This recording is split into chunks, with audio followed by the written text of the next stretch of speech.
But speaking of diversity, this is a very, very interesting, I guess, hybrid of things to talk about. But West Side Gun, who's a known wrestling fan, very big in the wrestling community as, being a rapper and a wrestling fan. He's from Buffalo. He walked out on the Rolling Loud stage this past week with the AEW World Championship. He also brought out Daniel Garcia, who was the Ring of Honor Pure Champion, and he also brought out the cast of Subway Mania. And if you haven't seen Subway Mania, you're missing out. I need Tim on the show because I met him in person. He's actually a really nice dude. But I wanted to know what your impressions were of the wrestling hip hop crossover, and is it paying dividends in AEW? Hmm. Honestly, it doesn't shock me that they're doing this because I mean, I think one thing that everyone noticed with AEW when we first started watching was the choices of theme musics were a lot of trap songs or hip hop songs, rap music, like that was new because, we got so accustomed to WWE with their choices of either pop or metal or rock. So I'm not very surprised that, that we're going at this pace and we're specifically like introducing people who are talented in hip hop or rappers or whatever.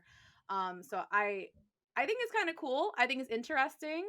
I would like to see more crossovers. Maybe we could get a live performance with one of them. We've been waiting for that, in WWE with Cardi B and stuff like that, and they kind of for some reason, just haven't pulled the trigger for what reason I don't know because Right, the lady has been vocal on Twitter about wanting to. right. But I would love if they they introduce that more because it kind of gives me the nostalgia from when I was a kid and I was watching Jagged Edge perform for Teddy What Long's year is wedding. he again? Yeah, or 3 6 3 6 Mafia Mafia. performing for Mark Henry, or when John Cena live performed his theme song. Like wrestling fans love that and ate that shit up, and I don't know why it went away because hip hop culture is never gonna die. It's not. Yeah, It's not. that's a I fact. feel like it's a smart business move.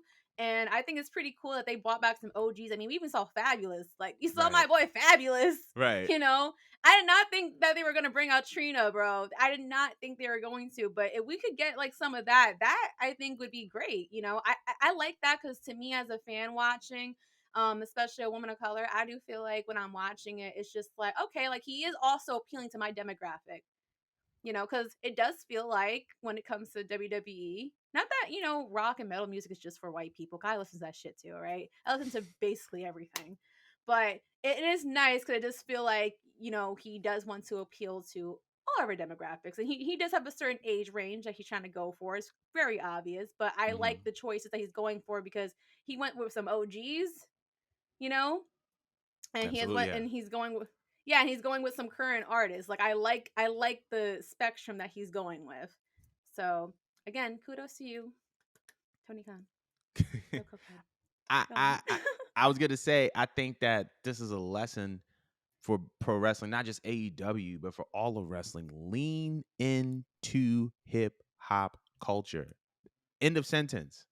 End of sentence. Like I think that the reason why they haven't put on Cardi is because I think that when the interest of Cardi first coming to WWE was like a thing, Vince was in charge and it was a PG product and they were a little bit tighter on the restrictions as far as what was on air. And we know Cardi and we love Cardi for who she is.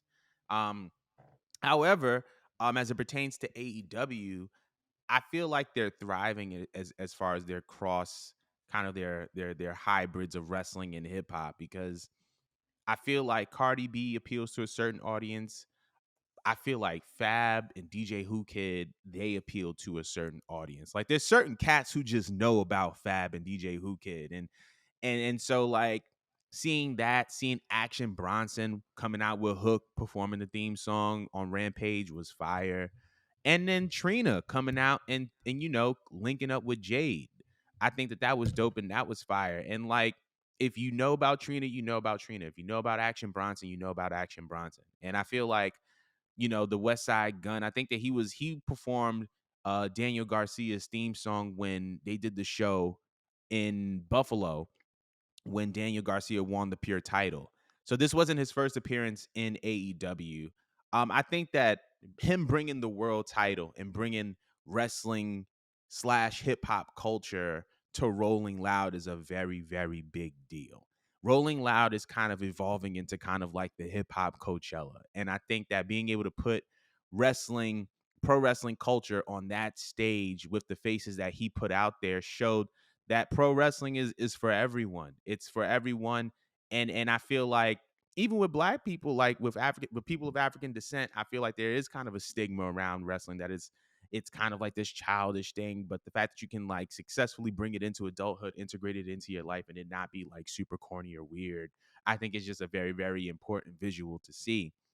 And West Side Gun ain't exactly the worst rapper. That dude is serious. He can rap his behind off. So like, I just think that this relationship between AEW and hip hop is definitely paying dividends.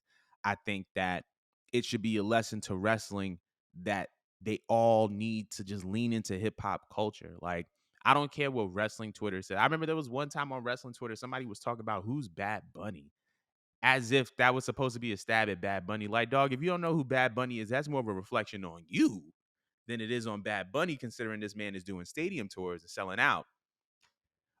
So it's just like I think that this is just kind of a lesson that pro wrestling as a whole needs to just lean into hip hop culture more. That's how they're going to expand their audience. That's how they're going to get the mainstream exposure that they want, leaning into hip hop because hip hop is mainstream. So Yeah. that's all that I had to say about that. I was trying to Um, speak about the Bad Bunny thing because, like, yeah, when that happened, I noticed it was specifically white men that were about 40 plus that was making the Bad Bunny comment. And they right. wanted him to flop so badly, coming out with Booker T. And then this man really shut everybody down when it came down to his first match. I loved it. I love Bad Bunny. Not just Shout out the to you, Bad Bunny. Oh, not just the match, but the merch. He oh had yeah. the Royal Rumble exclusive merch is sold out. Yep. Sold Yep. out, I think, after like 1 or 2 days, and that was only like the pre-order. So, but yeah, shout outs to Bad Bunny, shout outs to hip hop culture.